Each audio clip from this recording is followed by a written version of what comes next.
Hi, I'm Jillian. Welcome to a brand new episode of the Blogger Genius podcast. But before I launch in, I have a question for you. Have you started selling your knowledge and expertise directly to your audience? Or are you still relying on putting ads on your blog and affiliate links to monetize? Because in today's world, that is a risky strategy. You need multiple income streams. And this is where my Litry Cart comes in. Imagine setting up unlimited memberships, digital downloads, workshops, coaching, and mini courses in less than 5 minutes. I used to say 10 minutes. We just rolled out AI-created sales pages. They are magic. Get on a free 20-minute call with me so I can blow your mind. And we can talk about your digital product strategy. Go to mylittry.com/meet. Get ready to think about your business in a whole new, exciting way. Welcome to the Blogger Genius podcast, brought to you by Tree. Here's your host, Jillian Leslie. Hello and welcome back to the show. I am incredibly excited to bring you today's episode because, as you know, I'm out there in the world looking for people who are making money in new and exciting ways. Today, I am interviewing my friend Anca Toderic. She's a food blogger. Her blog is called The Butter Table. Anca has figured out how to work with brands selling her own user-generated content, and she is making a killing. She's also incredibly open about her strategy, how she has grown this side of her business, and how you can do it too. She talks about how she reaches out to brands, how she negotiates on price, and what her deliverables look like. What's refreshing about Anca is she has a slightly different perspective as a food blogger. She's a new food blogger, so she's not necessarily following the rules of how you grow a food blog. She's discovered this new income stream and she is all in. You're gonna really wanna listen to this episode. So without further delay, here is my interview with Anca Toderic. Anca, welcome to the Blogger Genius podcast. Thank you so much, Jillian. I'm so happy to be here.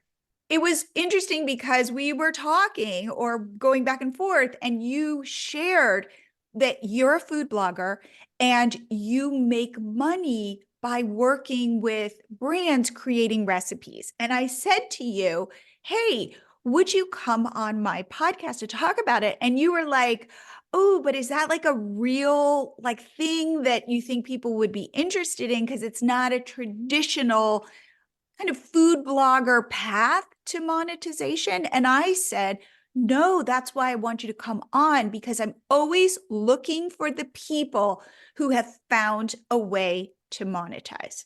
So will you, before we launch into how you got there, would you start with who you are, how you got into food blogging and what your story is and where you are now?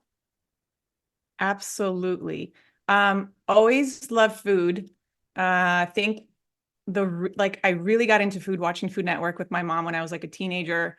And then I got married and I loved cooking and coming up with recipes. So it's always been something that has been part of my life, hosting people even in my early 20s. That being said, I had a job in PR for a very short time. And I found myself talking more about food and bringing my leftovers, and everyone around would be like, just tell us what to make. You tell us what to cook and we'll make it. And then from there, I had this idea of starting a meal plan, not necessarily where I came up with the recipes, because there were already so many food bloggers getting their recipes and doing that.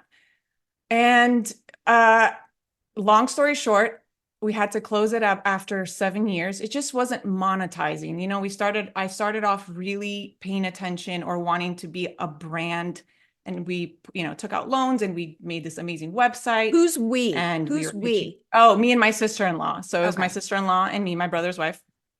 And we were really excited, and it just never took off. Really the way we anticipated, the way we really wanted to. And this was before Reels was a thing and videos in general. It was just when Instagram was pretty static and beautiful images. So anyway, And we finally made the decision to close it down, which really hit me hard because it was like my baby, like any entrepreneur, any blogger, it's part of you. And so we made the decision. And then once it closed, it just really hit me hard. I took it as a blow to everything that was me, kind of like, well, clearly I don't know what I'm doing. Maybe food is just like this thing I do with my kids at home. And I put it off on the back burner. And I'd say and I also had a surprise COVID baby during that time. And everything was shut down everywhere, including me. And at one point, about 2 years into it, my sister kept saying, like, why don't you just film a couple TikToks, or you're always cooking, like people like this. And I was like, no, no, no, no, no. And finally, after she was harassing me for so long, she's like, I will even edit it for you. Just what if you just try it? So I did. So one day she's like, I'll just show you. And it's the worst video on the planet with the lighting and everything. But she just wanted to show me, it's really not, you're overthinking it.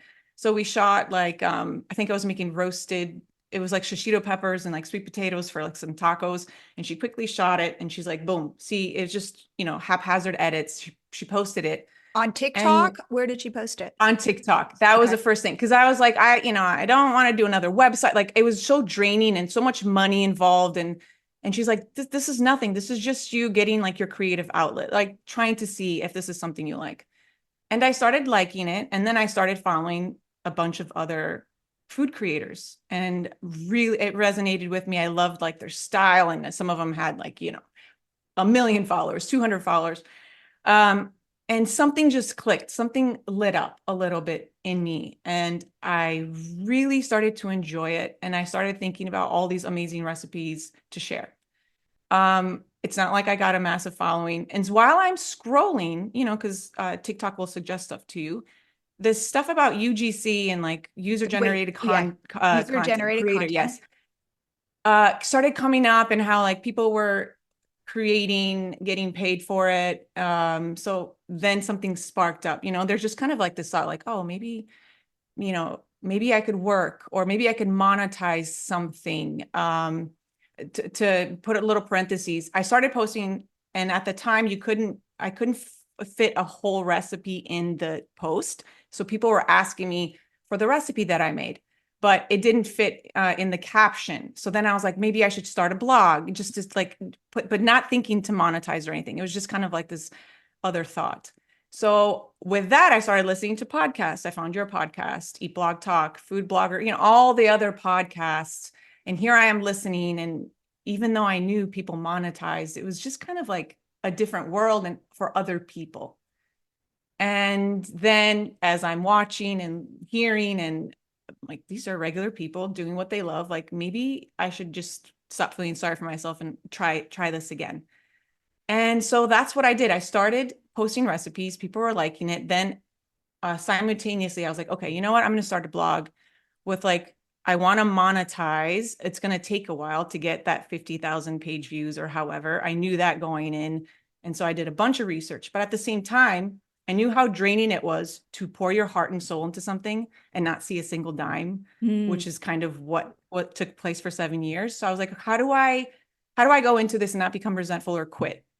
And so that UGC thing came up, and I had worked with brands previously with Huckle and Goose.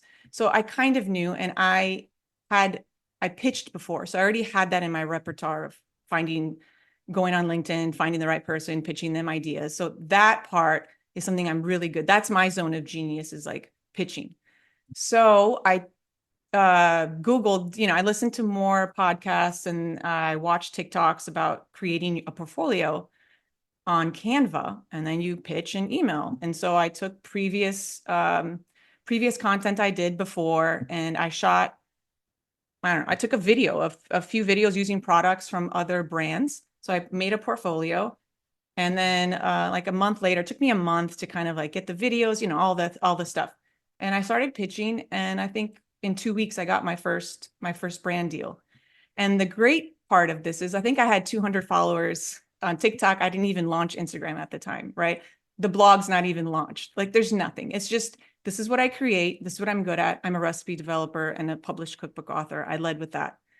And we got on a call. I talked about what I did. They sent me some product. We had the deliverables, and the rest is history. And now what are we in 8 months later? And I think I've worked with about 30 brands Wow. in 8 months. Some of them we have recurring. I just signed a contract with someone. We're going to do 6 straight months of content. It's just been really fun. And that's been taking up so much of my time. And I'm absolutely loving it, like more than blogging, which is, I think, because it's just kind of like I get to be creative in different ways. And one thing I should mention is, as a blogger or anyone before, if you think of influencer, in order to post, you have to provide value. And that's usually in the form of how many followers you have and your engagement level, right? So when you're first starting out, that's nothing. There's no brand, except for one brand has approached me. But the beauty of user generated content or like freelancing, for instance, is that it doesn't matter how many followers you have. You just have to prove that you know what you're doing. You're bringing value to the brand. And the best part is you can work with any brand you want. And when you have your own blog, there's certain brands you don't work with. They don't align with your values, et cetera, or your audience, or it feels like you're pushing too much. So let's dissect this. When Sure. you say you are creating user generated content for a brand, does this Yes. mean you as Anca, like, hi guys, I'm Anca and I'm creating this pepper recipe with this, I don't know, this cornflake, right? So like this is the product that I am I want to feature. Like how much of it is you, or how much of it is it has nothing to do with you? This is just like hands and pans, and your face is not in this, and your content, kind of like you're a professional photographer taking photos of, say, a product, but in this case you're doing that but you're using the product. So how much of you is in this when you are asked to create content for a brand? Pretty minimal, but I will say it depends on the brand. So I've had brands ask for voiceovers, so it's obviously my voice. For the most part, it's you're creating as if you are on their team Got it. in-house. In-house. Okay. And So you it's not create, you're so, this influencer creating. nope, Okay. no. You don't even have to be on camera. No one even has to know it's you. That's kind of cool. I mean, it could be like this great side gig where, you know, yeah, no one has to know it's you. And that's really great. And some brands do want you to be not on camera, but at least like show a little bit more. I had a few ask for like more lifestyle. So it was like people at watching like a football game while we're, so kind of like here's the product as if it was in a household naturally. Mm-hmm. So, it's like the people in your life, et cetera. So that's part of your life. But for the most part, it's more hands and pans. And all the brands I've worked with have pretty much given me quite a lot of creative, like, what's the word I'm looking for? Not leeway, like allowing me to be creative, not really giving me set deliverables as much. Some of them I'll ask for, give me a mood board or like, tell me what you want out of this. And a lot of it's like, create the recipe, send us. I will say this, most 90% of what I do are videos. Okay, now wait, So I not have to ask the photography. question that I know everybody is thinking. What is the range? How much money does somebody like you make per video? Sure.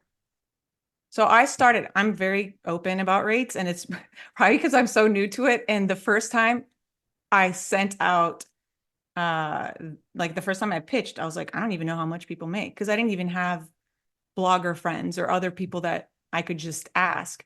So I went on Twitter and I Googled like other UGC creators, and some of them have their rate cards on there. And I was scrolling, someone had like 300 or 400, and I was like, I don't know, that seems like not a lot of money for how much, like you're developing the recipe, you're shooting, you're editing. And then I found another girl, and she had 650 for like 30 seconds of like recipe development video. And I was like, I could do that, like 650 for, however much. So that's what I started with. And I included that. I included my rates. Learned later on that that's like not a good thing to do. But starting out, I was just kind of like, you know what? This sounds okay. I'll like fix it as I go. I don't want to overthink it. I don't have time for that. And I'd be happy with getting like 650 for like I'm already doing it and getting paid once a week, let's say, for that. I think that's pretty good. Great. So Yeah. that's but I think there are lots of different ranges. And depending on, I think in photography, and then also I think it's hard if you're already an established blogger and you have like a large following. I don't know if UGC necessarily is for you if you're used to getting, I don't know, 5+ figures for a video or something. I think as a side gig and also when you're just starting out, especially for someone like me, it's absolutely great. But Okay. So yes, so I now, put yeah, now what would you say your rate? now, so I started off with 650 in March. No, Okay. sorry, May, in Okay. May. And then I Okay. just raised my price to 1,000 per Okay. like 30-second video, which video is like for me, that's very easy. I really love shooting videos. They're just like I have the groove for it. So for me, but I've also started now, I don't send my rates. And now I get more into discussing kind of what their budget is, what they're thinking, what they would like. And another thing I've done is I've noticed that if I say, okay, this is how much a video is, but if you get 3 or more, if you do a Mm, package, I discount it like $100 or $150. And more often than not, they will do the three videos or three whatever, and then just the one. got And it. that's Okay. been Now, really from fun. start to finish. So you, okay, and I think this is a really good piece of information.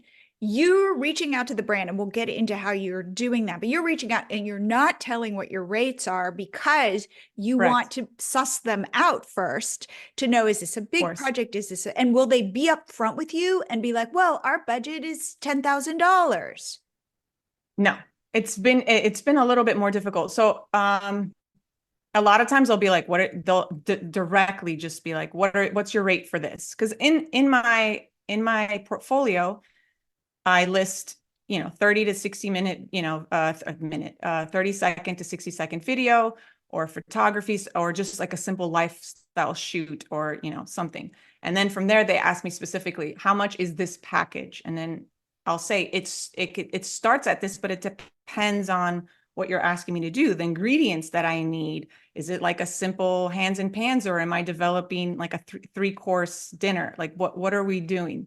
And then from there, I can tell them this is the range, but based on what you're asking me, this would be like another 250, or maybe they're asking me they want a 60-second and a 30-second video. And so that's extra. Got With it. time, with just learning myself, I've learned, okay, it's not worth my time for this. Or the more I can show value. Another thing I've done is, let's say a brand is like, we can't do 1,000 a video. And then I'll come back and say, I'd still really like to work with you. What is your budget? And they'll say 700. I'm like, well, for that, I can provide this.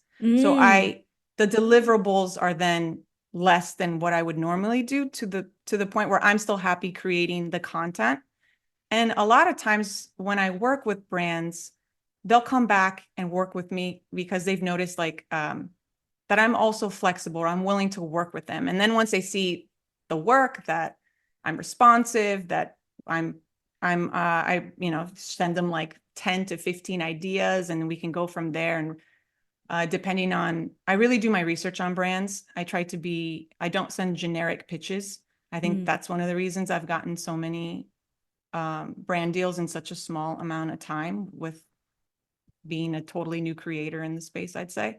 So you're But anyway, doing, that's like a whole different. so they hire you for one 30-second recipe from Yeah. start to finish. How many hours does that take you? Okay. This is not including the pitching and all that. This is Let's after the say you fact. pitched, you got the job, you've signed the contract, Sure. and now it's Yep. up to you. So you have to go to Okay. the grocery Uh, store, you have to get the yep. ingredients. So go from there. How many hours? Okay, so so I already know what I'm making by this point, obviously, because we've discussed and they've approved. And I will, for that, I don't usually do an extra strip. I'll just take my business credit card and buy the groceries separate while I'm buying my own groceries. I've done that. Or I'm in New York City, so I have fresh dry. I have so many other ways to get the groceries if I needed. It could be delivered to save me time. That from there, it takes me to prep and set up about an hour and a half just to get everything, my mise en place, everything in place, the lighting, making sure the kids are somewhere else. Although it's great because I just mute everything and you could do voiceover or music. So that's not really that big of a deal. So it's about an hour and a half. And then the editing takes about, depending on, I'd say again, another hour and a half to 2 hours. I'm pretty meticulous. I do it in CapCut. That's my favorite place to do the edits. And then I upload everything to a Google Drive with the recipe. I type out the recipe in something else. That happens pretty fast. I use Claude AI and ChatGPT to help me with that as well. I'll type in the ingredients. I already know what I'm doing and I'll have it write it out for me. And then I'll go and make my tweaks where I know this sounds like me or that's not what the recipe said. But that saves me half the time because I just say, here are the ingredients, write me a recipe for this pizza. So you that are I want. Okay, this is great. You're making $1,000 and it probably takes you at most 4 to 5 hours. Yeah, I'd say that. Yeah. Nice. Good. I mean, Yeah. that Without it's the pitching. Now the pitching is okay. that's a whole nother.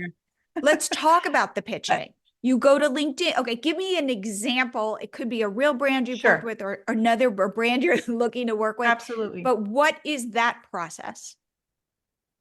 Okay. I find a brand I like, which is easy. Let's say it's even a brand that I open my fridge and it's something I'm like, oh, this is a cool organic milk company. I will go to their website just to see if they already have a blog and if they have a decent social media presence. Either way, it works. If they don't, you can add value by suggesting they have a blog, suggesting what recipes for a food brand would do in terms for their own SEO and getting more eyes on them. So, and if they either way, I will go to LinkedIn. That's my favorite place to go. On LinkedIn, I look up the company. Sometimes these companies are owned by a different company. So sometimes you have to be a little investigative. Like you'll go and that company doesn't exist. So then you go back to their website and you look all the way at the bottom of their website to see who they really are. Once I do that, I go in the company, right? And I click on people to see all their employees. And you have a little search bar there. And there I'll put marketing and just see what I get for marketing, or if they're bigger, I'll put partnerships or social media. And before I would guess, like I would get the person's first name, last name, and then by trial and error, figure out what their email is. Maybe it's first initial, last name at whatever company. And that could take a while. But recently I found this amazing tool. It's called Final Scout, and it's a Chrome extension and it connects to LinkedIn. And when you find the person, you click on it and it'll scour the internet for their email in seconds. And then I have the email that I need. And that has saved me hours because I have gone by and like, this is the email and then I'll send it and I'll come back not deliverable or et cetera. And that took forever. But anyway, so this has saved me. This is probably my favorite thing that I found. It has saved me so much time. I can pitch 20, 30, 50 if I have the energy, brands, because I just have all the emails right there. It's so fast. I just have to find the person. So that's what I do. I find the person. I already start to think about, so now by this point, I've done a little research, right? I've kind of seen, do they have a blog? Do they not? What's their social media like? Have they worked with other influencers or et cetera? I kind of get a scope of what they're like. And then I have templates depending on who I'm pitching. If it's a wine company, if it's like a spirit and liquor company, is it whichever one. And from those templates, I will then keep it short because nobody wants a long email. I will keep it short and I go right to the point. I'm a, UGC food creator. And then I give them the value. Like it's either I don't lie that I've tried something when I don't, but I talk about maybe like I saw them at the grocery store, or something that really would show that I've actually done my research and this is not just like copy and paste. And then from there, depending on the season, I will kind of say I would love to create, let's say it's springtime, or I'll mention a holiday, because for brands, holidays, and they try to capitalize on that too. And so I'll give a couple sentences of maybe an idea. I'm not giving them everything, but I definitely want to pique their interest. Like, she's thought about this. I'm interested to know more. I give them a link. Do not attach. Most people go in PR. I learned you don't send attachments. People hate to open, and a lot of times you can go to spam because it could get flagged. So anyway, so I attach and say, here's my portfolio for you to review.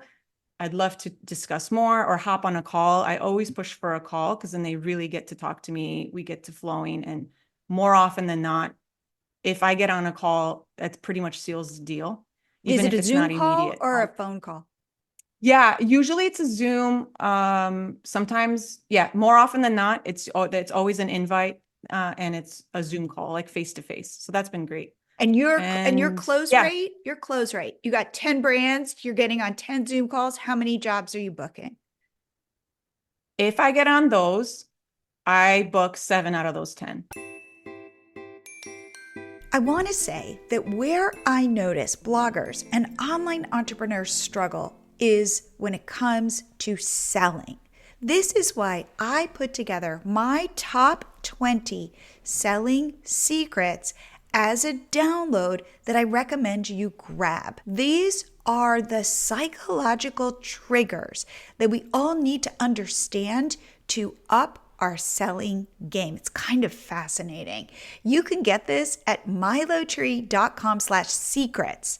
milotree.com/secrets and become a selling ninja. And now back to the show. The art of the follow-up is like the one thing. Do not, like, I very rarely, and there's a few where it's like I will pitch, and I've had a brand where I pitched, they didn't even like blink, and they're like, yeah, we'd like to work. We want to do like 4 recipes, and here's a contract. Like, I didn't even get on a call. They don't even know what I'm saying to make, but they're just like, sure, we need it. It's kind of like, for whatever reasons, those are rare. They're awesome. They're rare. And then, but out of 10 pitches, I may get 1 or 2 responses. And then from there, it's usually, can I see your rate card? Or maybe we can hop on a call. 90% of what I do is after I have followed up 3, 4, 5 times. Wow. I do not give up in the follow-up. And that's another thing I learned in PR when I was pitching clients, and I was like an account coordinator. Like I didn't know anything about PR. And then one of my colleagues was like, did you follow up? I'm like, oh, no one responded. She's like, Anca, you're supposed to follow up like every week. This is what you do in PR. Like, no one cares. And I was like, really? She's like, trust me, you follow up every week. And so I learned that whether it's a reporter, whether it's a brand, you just keep following up. You don't know until someone says, no, it's not a no, it's a maybe, or not yet.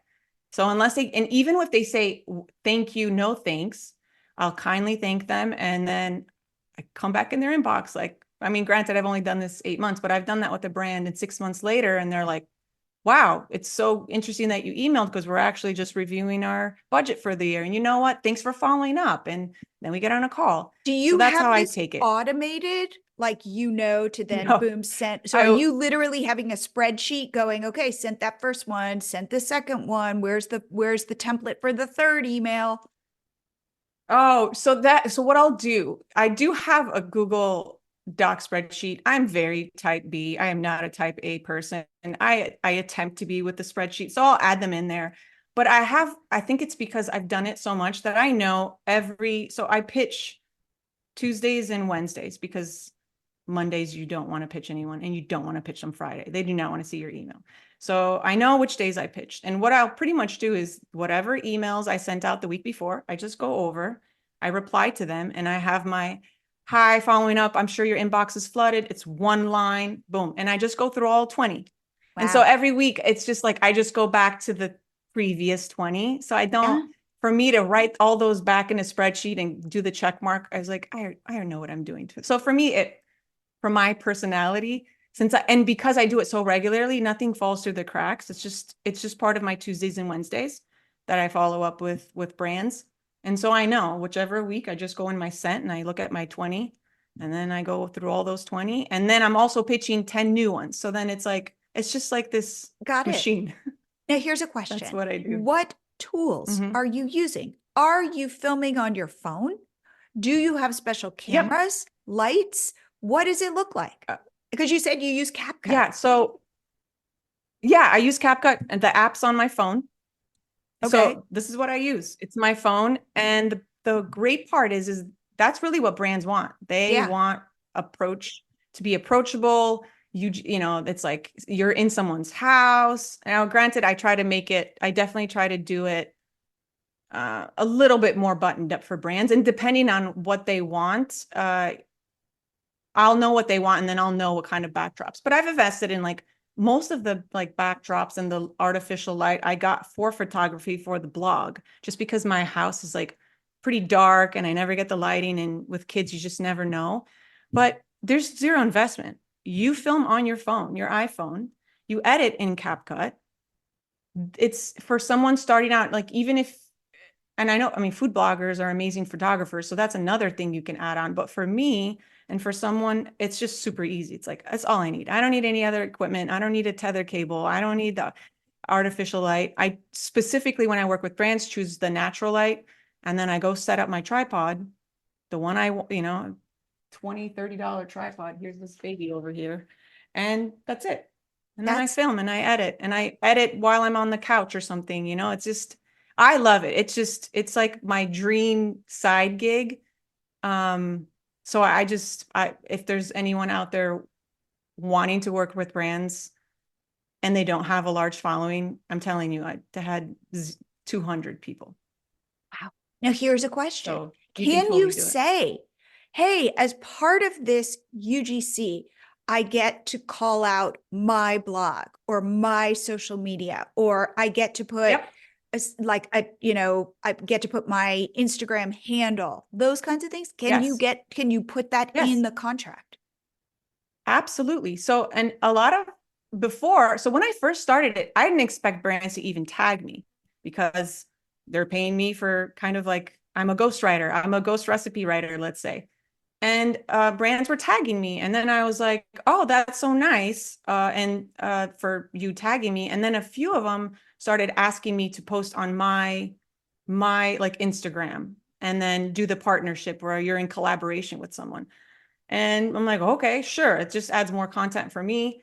And all of them, if there's a recipe, like I worked with a meat company and they link to all the recipes back to my blog, which helps. That's Oh another my thing. Like God, I'm a newbie blogger and I'm getting all these backlinks from real because companies.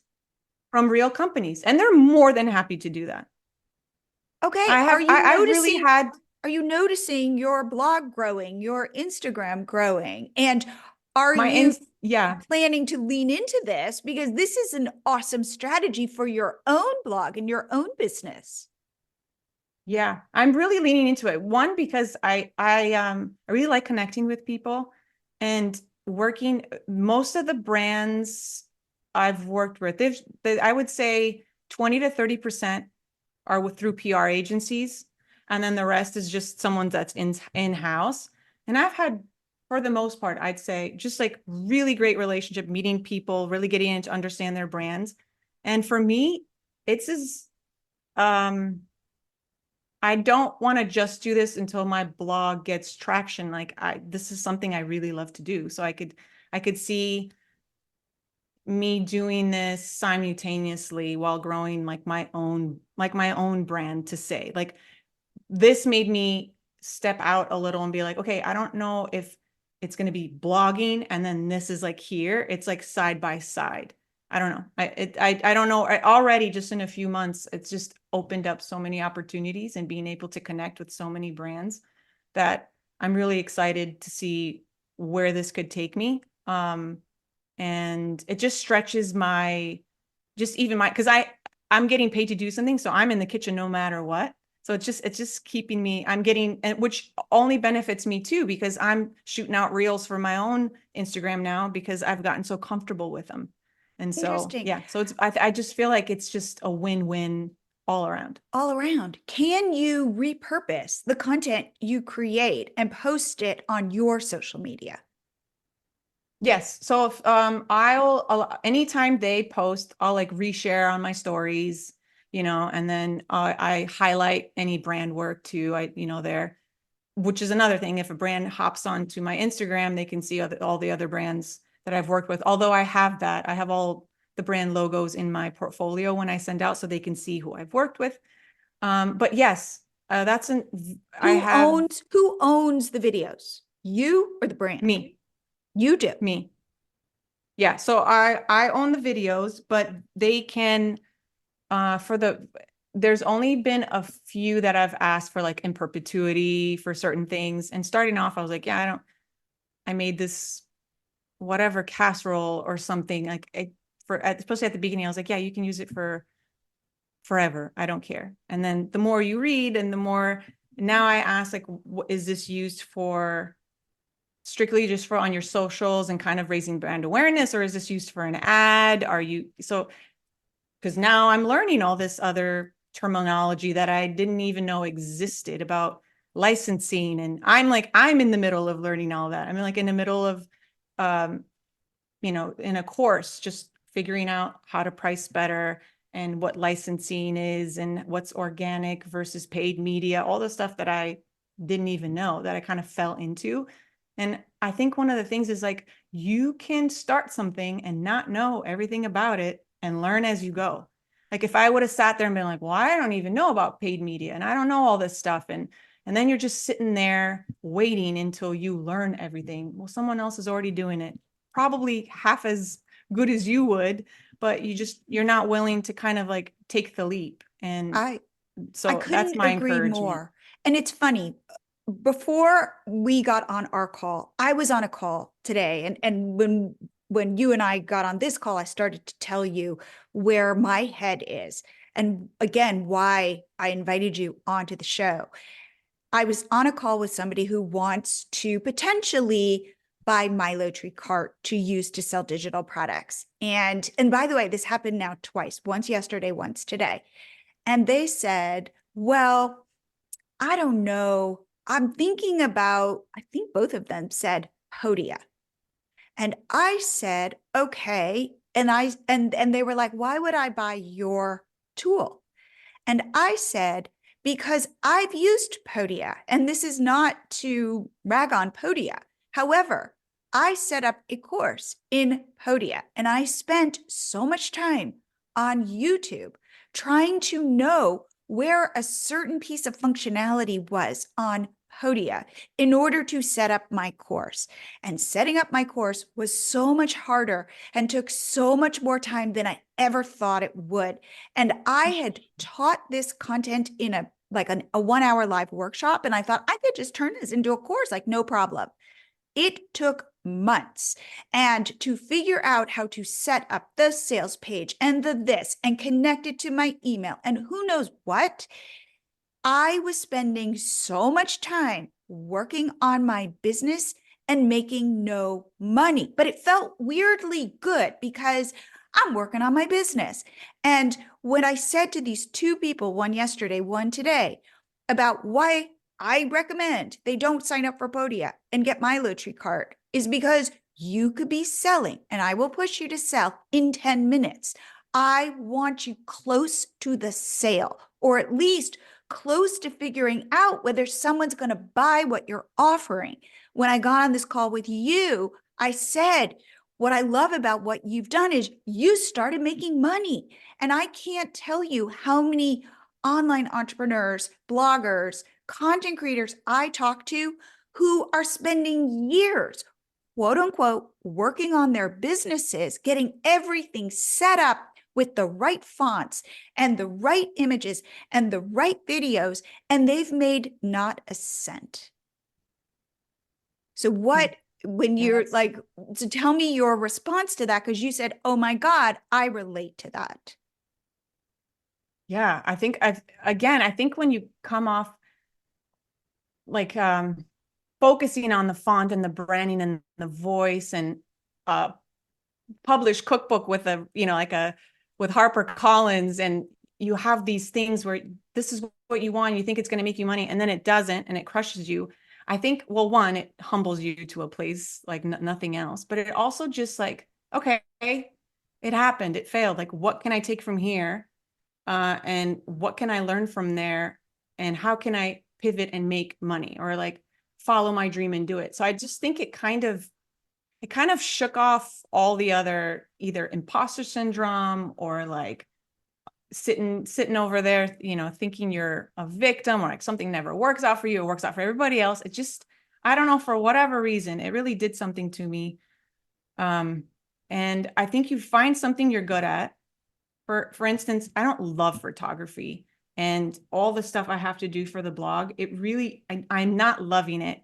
And this outlet of creating video is like, why forcing yourself to do something you don't necessarily love that you think is going to make money is ultimately going to be so draining, versus like do something that almost feels too easy to get paid for in a way. So like creating videos or creating recipes, shooting them, whatever like gives you life.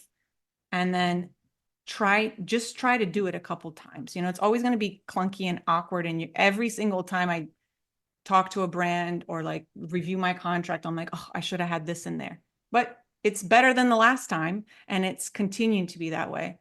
So I don't know, maybe some people, I guess it depends on everyone's idea of success. For me is like being able to monetize doing what I love is the ultimate success for me. It's not just like, I just do this because it's a hobby. It's like, I am 100% clear and unapologetic about wanting to make money from something that I love, versus pretending. I think another thing sometimes we do is like we kind of play these mind games. We're like, no, it's like I just love doing what I do. And it's almost as if being successful, monetizing on something is like a bad word. Mm. And I don't know why we do that But I think a lot of times, or you kind of hear it.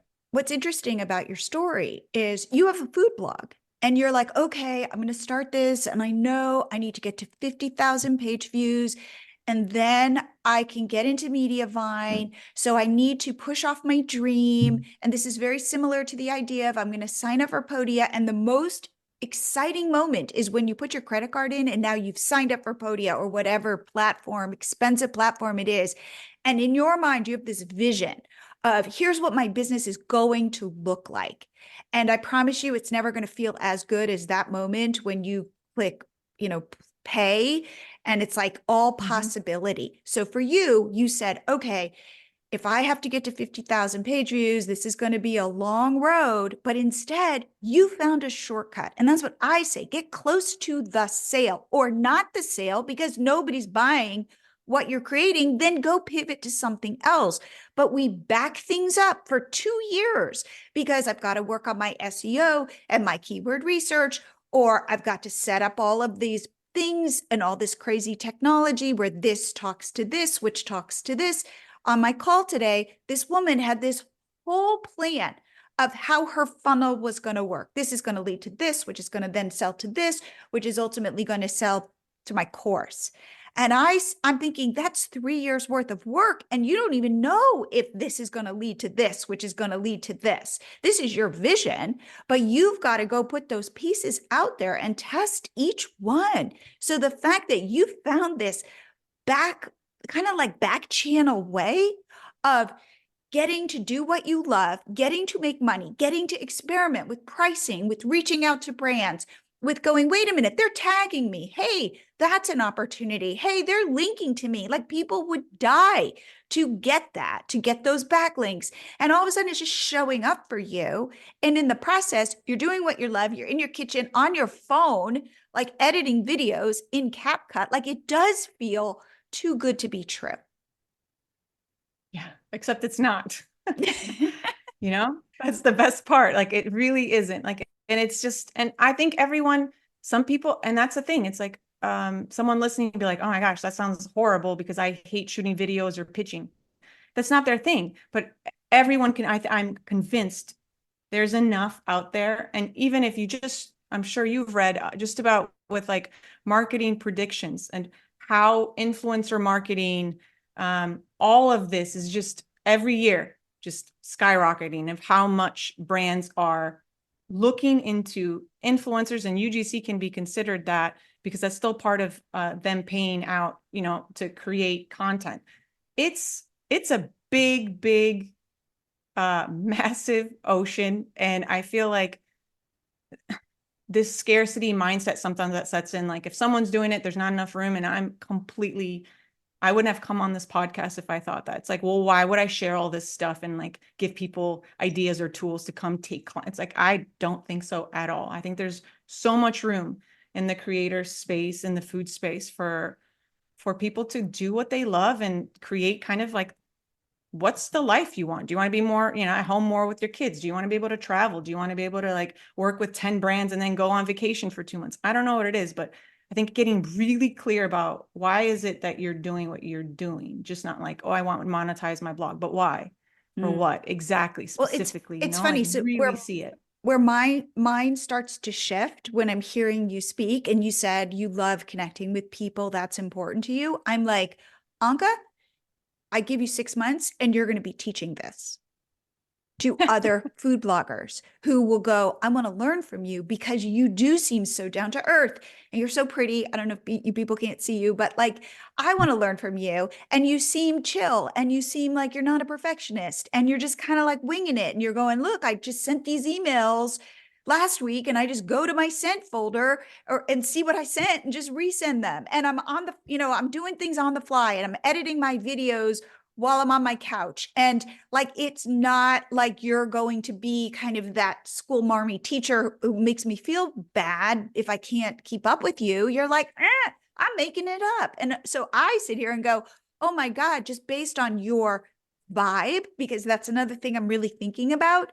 You've got a certain vibe. And I bet you it connects with a lot of other people, even in this audience, who would be like, I want to learn from you. I'd love you to walk me through this. I'd love your templates to reach out to brands. So just be thinking about that, because I Absolutely. bet you, as somebody who has figured some stuff out and is still figuring it out, you can now turn around as Anca and teach this. Yeah. And I mean, anyone could reach out to me, email me, DM me on Instagram. Like, again, I'm an open book. I'm more than happy to share. I've had great experience, even just with reaching out to other bloggers at the beginning, if that I heard on a podcast and just said, you know, I really love that podcast. And I've made some great friendships of people who are just really open and kind, and you find your people. And I think that's putting yourself out there. I think for whatever reason, sometimes people don't want to ask for help or feel like they're intruding. And for me, it's like, what's the worst I can say? Like, hey, I'm not going to answer you, or like, please don't bother me. I don't have, like, okay, and you move on and they'll never think of you again. Same thing with brands, you know, email them 5 times. It's like, if you find me annoying, like they'll forget about you. Like, that's just, I don't have time to even think about what the brand thinks about me. They're thinking about themselves and making sales. And if your email pops up again, if it takes them being like, oh my gosh, let me respond to this woman because she won't get off my back, I'll take it. Like, it's not offensive to me. Anca, I am so happy that you came on the show and shared what you have found and how you're making all of this money. So if people have questions for you and want to reach out to you, or if they want to work with you, where should they go? Thanks, Jillian. It was so fun talking to you. If anyone wants to reach out, they can DM me on Instagram at the butter table, or send me an email, anca@thebuttertable.com. I'm more than happy to answer questions. And if anyone wants to work one-on-one with me, I typically charge $150 for a one-on-one coaching session, but I absolutely love your podcast, and I'm already an avid listener. So for your listeners, I would love to give a discount and charge $100 for the first 5 people that sign up. And they can do that at ugccoaching.milotreecart.com. Oh, wait, so do it again. So tell people how to sign up for your coaching. Yes, at ugccoaching.milotreecart.com. I love it. And you're using my Litree cart to sell I know. it. It's like, it's great. I'm Awesome. a fan all around, the podcast and everything you do. So yes. And right back at you. All right, Anca, will you come back on the show in a couple months to update us all on what you are doing and how this part of your business is growing? Absolutely. I would be delighted. Well, thank you so much for coming on the show. Thanks, Jillian. I hope you guys can tell what a huge fan of Anca's I am. And I love her willingness to share. She believes that the more information out there, the better. And she wants to help other bloggers tap into what she is doing. That's very much how I feel too, like rising tides lift all boats. And what is interesting is that this is a whole new revenue stream, just like also selling digital products. In fact, food bloggers are having so much success with My Litree Cart that it's our biggest group of people who purchase. So if you are thinking about selling digital products, if you're a food blogger and you are not selling an ebook of your top recipes, you are missing out. And I know it sounds like a lot to start. So get on a free call with me. You can go to milotree.com right there on our homepage. You'll see where you can book a call with me. And I would love to help you see your business in a new way. It's always great to get fresh eyes on what you're doing. And I would be so happy to do that for you and to paint the picture of what it would look like if you started selling your knowledge directly to your audience. Again, just go to milotree.com, sign up for a 20-minute free call, and I will see the rest of you next week.